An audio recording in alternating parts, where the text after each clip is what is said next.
بھول گرا تھا نظر آتا۔ السلام علیکم ورحمۃ اللہ وبرکاتہ۔ قرض ادا کرنے کی بھی بڑی فضیلتیں ہیں اور قرض دینے کی بھی بڑی فضیلتیں ہیں اور قرض ادا نہ کرنے کی بھی بڑی وعیدیں ہیں۔ یعنی اگر کسی کو آپ قرض دے رہے ہیں تو بڑی فضیلتیں ہیں، ایک انسانیت کے ناطے ایک ہمدردی کرنا ہے، اور اگر آپ کو قرض دیا ہے اور آپ اس کو ادا کرنے کی فکر میں تو یہ بھی بڑی فضیلت ہے۔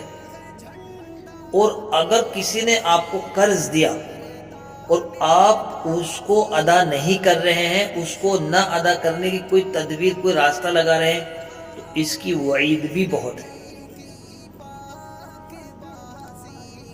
اس لیے کہ رسول اللہ صلی اللہ علیہ وسلم جب کسی کا جنازہ لایا جاتا تھا تو آپ صلی اللہ علیہ وسلم یہ پوچھتے تھے کہ بھئی اس کے ذمے کسی کا قرضہ تو نہیں ہے۔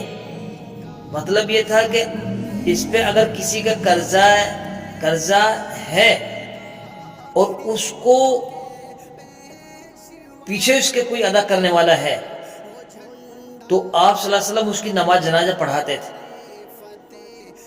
لیکن آپ نے پوچھا کہ اس پر کسی کا قرضہ ہے اور اس نے اس کو ادا کرنے کے نہیں، اس کے پیچھے کوئی ادا کرنے والا نہیں تھا، کوئی آدمی دنیا سے مر رہا ہے، اس کے اوپر قرضہ ہے اور اس کے پیچھے کوئی ادا کرنے والا نہیں ہے اس کو، تو رسول اللہ صلی اللہ علیہ وسلم یوں کہتے تھے کہ تم اپنے بھائی کی جنازے کی نماز تم خود پڑھ لو۔ ہاں اگر کوئی یہ کہتا تھا کہ جی اس کے ذمہ جس کا قرض ہے اس کو ہم ادا کریں گے، میں ادا کروں گا، تو پھر آپ صلی اللہ علیہ وسلم اس کی نماز جنازہ پڑھاتے تھے۔ اخیر میں آ کر رسول اللہ صلی اللہ علیہ وسلم جب فتوحات کا زمانہ ہوا، مالداری فتوحات بڑھنے لگے، تو پھر رسول اللہ صلی اللہ علیہ وسلم یہی پوچھتے تھے کہ اس کے ذمہ کسی کا قرض ہے۔ اگر کوئی قرض کو ادا کرنے والا نہیں ہوتا تھا کسی کے پیچھے، تو پھر آپ صلی اللہ علیہ وسلم یوں کہتے تھے کہ میں اس کا قرضہ ادا کروں گا، میں خود اس کا قرضہ ادا کروں۔ تو میرے محترم بزرگوں، میں آپ کو یہ بتا رہا ہوں کہ آپ کو جس نے بھی قرض دیا ہے تو آپ اس کی فکر کریں کہ اس کو مجھے جلد سے جلد ادا کرنا ہے۔ کہیں ایسا نہ ہو کہ آپ موت آ جائے اور آپ دنیا سے چلے جائیں۔ جس سے آپ نے قرض لیا ہے اس کو ادا کرنے کی پوری کوشش کرو۔ جب آپ اپنے ذہن میں یہ بات ڈالیں گے کہ مجھے اس کا قرض کو ادا کرنا ہے، مجھے فکر ہے مجھے اس کا قرض کو ادا کرنا ہے، تو پھر اللہ تعالیٰ بھی اس کے راستہ نکال دیتے ہیں۔ لیکن آپ نے سوچ لیا کہ میں نے تو کسی کے لے لیا، مجھے دینا تو ہے نہیں، بس ہاتھ پہ ہاتھ دھر کے بیٹھے رہو، تو اس کی وعیدیں بھی بہت ہیں، آخرت میں بھی اس کی پکڑ ہوگی۔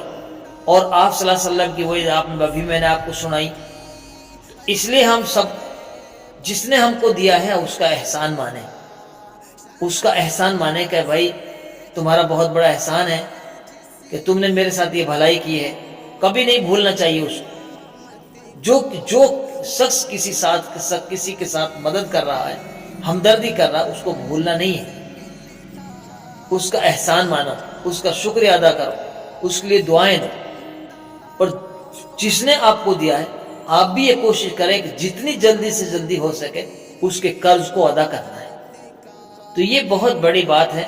ہمارا دین، ہمارا ایمان، ہمارا مذہب یہ سکھاتا ہے کہ جس کو قرض دیا ہے یا جس سے قرض لیا ہے، چاہے ہندو ہو چاہے مسلمان ہو، چاہے عیسائی ہو چاہے سکھ ہو، سب کے لیے برابر ہے۔ سب کا حق ادا کرو، اور جس کا قرضہ ہے اس کے قرض کو دو، چاہے کوئی کسی بھی مذہب سے تعلق رکھتا ہے۔